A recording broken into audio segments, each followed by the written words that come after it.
Bismillahirrahmanirrahim. Assalamualaikum warahmatullahi wabarakatuh. Alhamdulillahirrabbilalamin. Wassalatu wassalamu ala asyrafil anbiya'i wal mursalin wa ala alihi wa sahbihi rasulillahi ajma'in. Asyhadu an la ilaha illallah wa asyhadu anna Muhammadar Rasulullah. Allahumma shalli ala sayyidina Muhammad wa ala sayyidina Muhammad. Baiklah, pertama saya ingin mengucapkan terima kasih terlebih dahulu kepada Bapak Profesor Dr. Ahmad Fauzan MPD MSc dan juga Bapak Dr. Rafki Nasuha Ismail MPD yang telah memberikan kesempatan kepada saya untuk membuat video mengenai proyek STEM yang saya laksanakan. Sebelumnya perkenalkan, saya Fikri Rahmani Putra dengan NIM 210290013 akan menjelaskan mengenai proyek STEM yang saya laksanakan, yaitu dengan judul Rubber and Count. Deskripsi proyek. Rubber and Count yaitu proyek yang akan memperlihatkan pengaruh elastisitas karet dan jari-jari lingkaran terhadap jarak tempuh mobil mainan. Di sini peserta didik akan merancang sebuah mobil mainan dengan besar roda atau jari-jari yang berbeda. Kemudian tujuan dari proyek ini adalah yang pertama adalah memahami konsep jari-jari lingkaran dan pengaruhnya terhadap jarak tempuh mobil mainan. Yang kedua, menerapkan rumus matematika untuk menghitung keliling roda dan jarak yang ditempuh mobil. Dan yang ketiga adalah mengembangkan keterampilan kolaborasi dan pemecahan masalah melalui eksperimen praktis. Adapun langkah-langkah pelaksanaan dalam proyek ini adalah yang pertama adalah pendidik menyampaikan materi berkaitan dengan tujuan pembelajarannya tadi. Yang kedua adalah pembagian kelompok. Yang ketiga penjelasan proyek. Yang keempat konstruksi mobil mainan. Yang kelima pembuatan. Yang keenam pemasangan roda. Yang ketujuh percobaan. Yang kedelapan variabel yang diuji adalah jarak ukur tempuh mobil mainan dengan jari-jari yang berbeda dan hasilnya dicatat.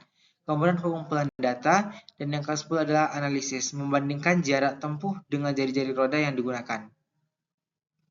Baik, untuk selanjutnya adalah alat dan bahan.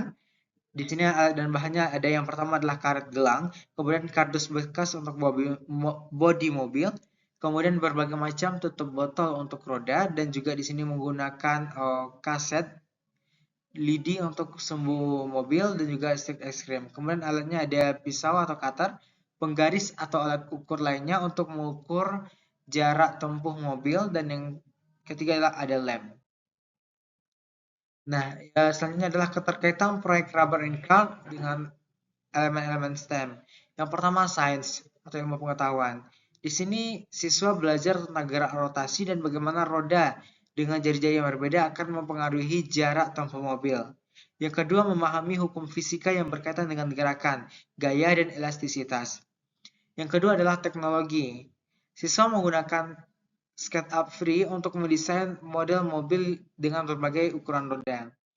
Yang ketiga adalah engineering atau rekayasa. Siswa terlibat dalam siklus desain rekayasa dengan merancang, membangun, dan menguji mobil mainan. Mereka akan mempelajari pentingnya iterasi, yaitu memperbaiki desain berdasarkan hasil pengujian. Yang keempat adalah matematika, pengukuran dan data. Siswa melakukan pengukuran jarak dan menghitung variabel seperti rata-rata, median, dan deviasi standar dari proses hasil percobaan. Ini mengajarkan pentingnya statistik dalam analisis data. Kemudian grafik dan interpretasi data. Siswa akan membuat grafik untuk memvisualisasikan hubungan antara jari-jari, roda, dan jarak tempuh mobil.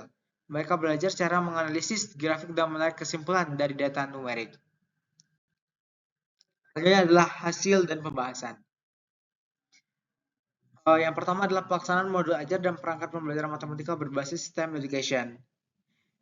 Perlu saya sampaikan di sini, pelaksanaan uji coba dilaksanakan di SMA Negeri 1 Kecamatan Lares Sagu Halaban pada hari Sabtu 30 November 2024. Kegiatan ini dilaksanakan pada saat hari terakhir pembelajaran di semester 1 tahun 2024. Hal ini dikarenakan oleh padatnya materi pembelajaran yang harus diajarkan oleh pendidik. Selain itu, kondisi SMA Negeri 1 Lares Sagu Halaban saat itu sedang dalam kondisi renovasi. Hal ini mengakibatkan pembelajaran ditumpangkan di MDA terdekat dan dibagi menjadi 2 shift. Waktu pelaksanaan pembelajaran tatap muka di sekolah juga dikurangi. Jika jam pembelajaran normal menggunakan 45 menit untuk 1 jam pelajaran, maka pada keadaan ini 1 jam pelajarannya hanya 15 menit. Kemudian pada pertemuan pertama, uji coba proyek STEM, pendidik menjelaskan materi terkait lingkaran dan dimulai dengan beberapa pertanyaan pemantik.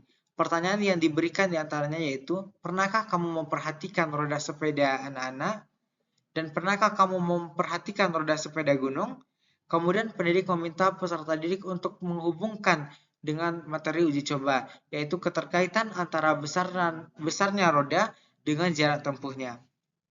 Dikarenakan waktu pembelajaran yang sangat singkat, pendidik langsung membagi peserta didik menjadi beberapa kelompok untuk melakukan uji coba proyek STEM.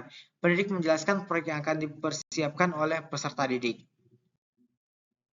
Kemudian yang kedua adalah refleksi terhadap pelaksanaan pembelajaran matematika berbasis STEM Education. Setelah melaksanakan satu kali kegiatan pembelajaran matematika berbasis STEM Education di SMA Negeri 1 Larisagu Halaban, adapun refleksi terhadap pelaksanaan pembelajaran tersebut adalah yang pertama, analisis unsur STEM dalam pelaksanaan kegiatan pembelajaran matematika berbasis STEM Education. Sains, yaitu unsur sains dalam pembelajaran ini terlaksana dengan cukup baik. Peserta didik dapat memanfaatkan informasi terkait lingkaran dan juga pengaruh gaya terhadap laju. Yang kedua, teknologi. Unsur teknologi belum terlaksana dengan baik. Hal ini disebabkan karena waktu yang singkat sehingga waktu banyak digunakan untuk berdiskusi menjelaskan proyek. Yang ketiga, engineering atau teknik. Unsur teknik belum terlaksana dengan baik karena peserta didik belum selesai dalam mengkonstruksi mobil mainan yang direncanakan. Yang keempat adalah matematika. Unsur matematika terlaksana dengan baik karena peserta didik dapat memahami berbagai ukuran roda berbentuk lingkaran dengan jarak tempuhnya menggunakan rumus keliling lingkaran. Dan untuk selanjutnya, terima kasih saya ucapkan kepada teman-teman semua yang sudah menyaksikan video ini dan saya harap dapat memberikan komentar masukan terhadap video ini. Terima kasih. Saya akhiri. Wassalamualaikum warahmatullahi wabarakatuh.